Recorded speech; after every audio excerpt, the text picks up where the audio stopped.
Hi guys, welcome to my group. I'm Lailatul Nurjanah and here is my friends Anik Zubaidah and Vira Helmi, which will be in the next explanation. Now we are going to present to you about our analysis for formal application poetry. So check it out.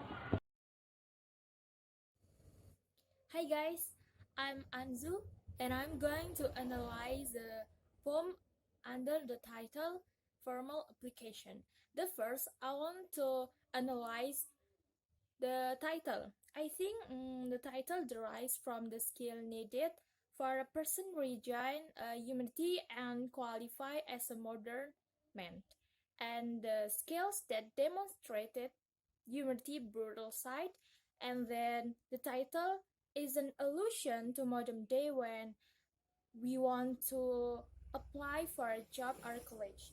And the second is the structures. I think the structure have three stanza is used for one sentences and three verse. I think the structure of the stanza is consists the three line and there are have any 27 lines in the poem and it's relative short. And the third is rhythm and rhyme.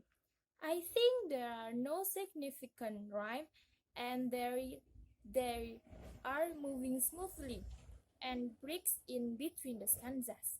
And the fourth is mood. It's about mood and the mood have negative connotation hidden by pleasing images and the pleasant tone until the bird killed. The fourth, ah, I think in the fifth are voice and audience. We think that voice and audience is the first person who describe himself as the skinny follow the snackers. And the sixth is about setting. We think the setting in the park which have trees and a lot of birds. We think that he around the nature maybe. And the last one is the about thesis.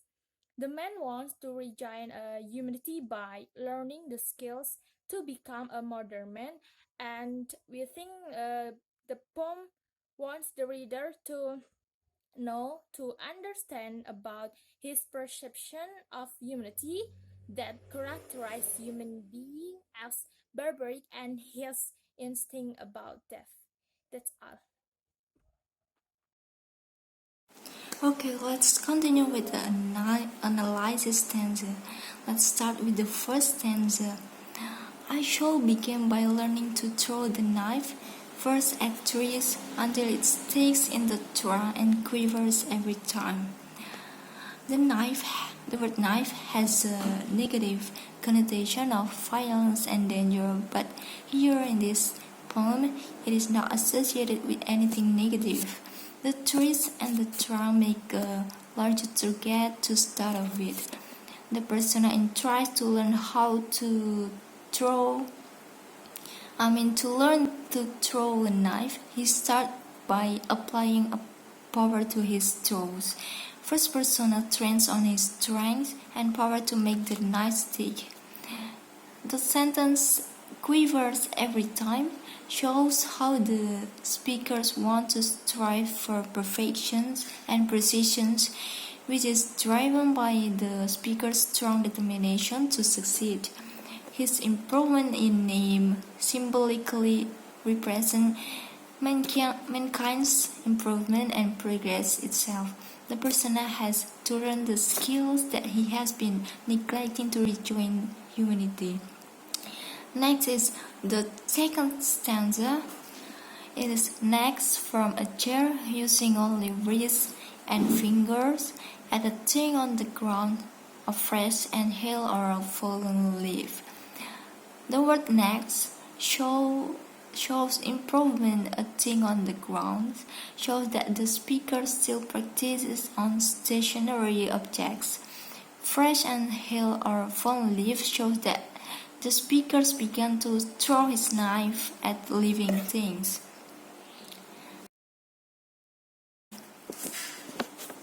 And then the third stanza, Then at the moving object, perhaps a pine cone swinging on the twine, until I pot it at least twice in three tries.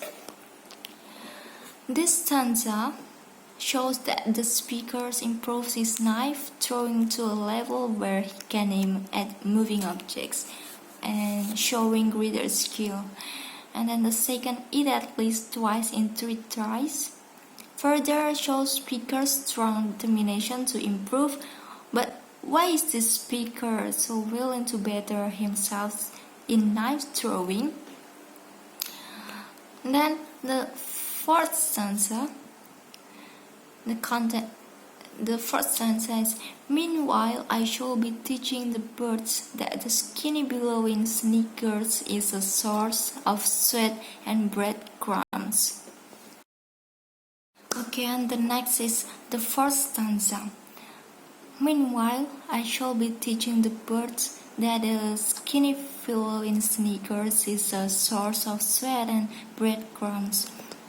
On this stanza shows that the speaker gains the trust of birds that are unknown to him by luring them with food. Birds are the symbol of freedom and the future. The sentence skinnyful in sneakers, the speaker is characterized like a normal man. He has no negative connotations. He doesn't have the stereotypical appearance of a cold-blooded killer. Birds associate this stranger or the speaker with food, so they automatically associate him with good. Thank you. Alright, the next is the fifth stanza. The fifth stanza tells us that the poet or the speaker gives thrills for the bird to follow. Here, the speaker or the poet lures the bird to the spot he will strike. The words first putting tell us that the poet or the speaker try to build the trust of the bird gradually. The words closer and closer, it is a repetition. It emphasizes that the speaker or the poet gain the bird's trust slowly. The sixth stanza tells us about when the bird go to the place where the speaker or the poet want to strike the bird. Proper bird here refers to the bird which is suitable with the speaker plan or the poet plan, or the bird which trusts the speaker the most. Why here the poet or the speaker use tauhi? Tauhi is well known as the bird which avoid human, but here tauhi can trust the human, so it draws the speaker or the poet successful to gain the tauhi trust. The stanza is the climax, so the words finally show that it has been a long time, involving difficulty and struggle, forming the end. The word reflex here means that doing something automatically. Here in the formal application, poetry is throwing the knife. The capitalization of the word modern man here has a meaning that the man here is very important. It just seems like the capitalization of the god name.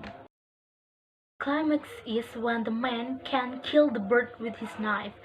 So here it means that for being a modern man, he must be cold-blooded murderer. Cold-blooded murderer in this case is when the man tries to gain the trust of the bird. Then when the bird gives the trust for the man, he just kills the bird barbarically. Audubon crucifix here. The crucifix is the allusion of the sacrifice of Jesus, which is the same like the bird.